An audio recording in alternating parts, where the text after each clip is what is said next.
Hey, it's CLS Social Studies. Hey guys, welcome to CLS Social Studies. Today we're going to be going over the economic crisis that happened right after the Revolutionary War. Again, not going to dive deep. We're just going to go ahead and scrape the surface about what was going on economically after the Revolution. Here we go. All right, so the end of the American Revolution brought triumph because we were like, hooray, we've earned our freedom. But it also brought tragedy to the newly formed United States. And when I say tragedy, I mean it brought an economic tragedy, economic hardship, financial ruin to the country. We went into a small recession, almost depression like economy because of what happened. The war's disruption of trade, currency problems, burdensome public debt, and the loss of Britain's economic connection all contributed to the weak economy in 1780s. Now, what exactly does that even mean? Well, prior to the revolution, you have to remember this. The colonies were British colonies. So the colonies kind of relied on Britain as like their mother, like, hey ma, can I borrow $5? Right? So we were able to trade with them. We were able to get goods from them. We were able to trade with British colonies in the Caribbean Sea. We were able to use all these ports that were out there for our boats. We were able to come and go as we pleased on the Atlantic Ocean. Britain purchased most of our goods, right? We knew we had somebody who we could sell our goods to. And we knew we had somebody who has already gone through their industrial revolution who could supply us with cheaper goods. So things are going well while we are under the British economy. However, the war happens and we kicked our mom out of our house, right? Think about it.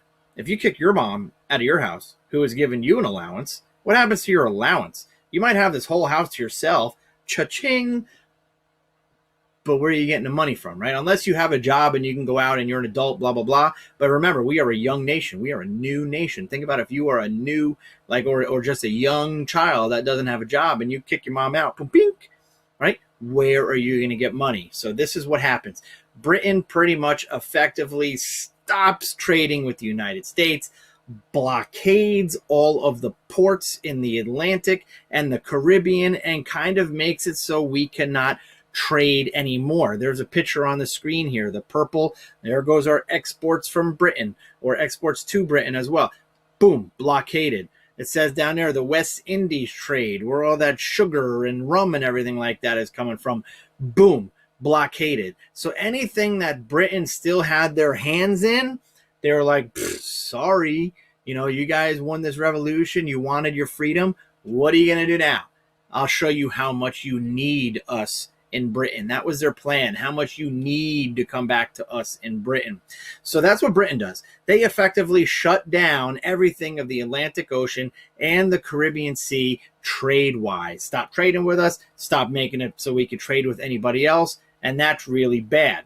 So as you see on your map, there's an orange line in the center that goes down that says, American trade route, and then it's got a little blockade sign. What does that mean? Well, if you remember at the end of the French and Indian War, the original Treaty of Paris, 1763, stated that Britain was to have all of the French land holdings east of the Mississippi River, and everything west of the Mississippi River went to Spain. It was what you would call Spanish America. Well, now, after the Revolutionary War, the Treaty of 1783 kept with those boundaries. So now, except for Britain owning all the land east of the Mississippi, now it's the United States that owns all that land east of the Mississippi River. We don't expand with the Treaty of Paris 1783.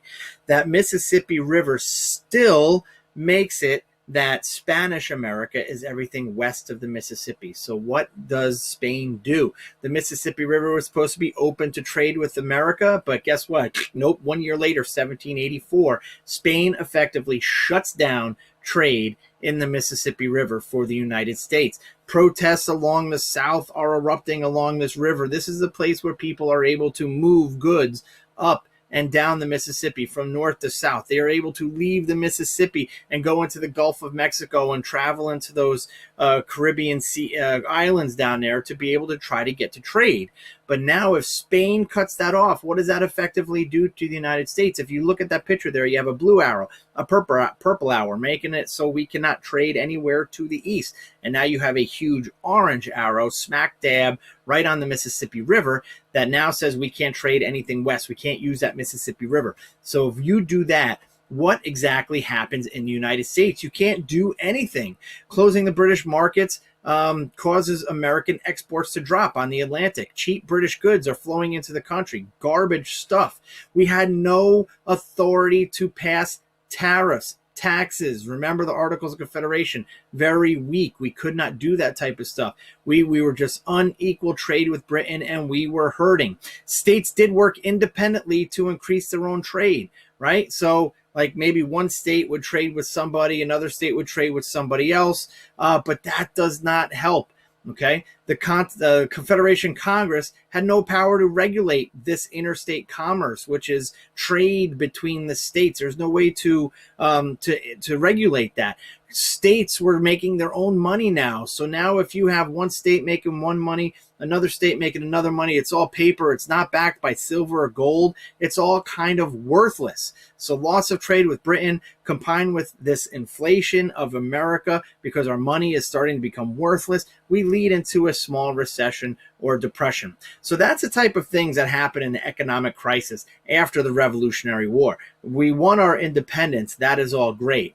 However, we do not economically start to really succeed for a little bit of time because of the trade disruptions of not being able to trade with the Atlantic, not being able to trade through the Mississippi. We're kind of stuck to ourselves.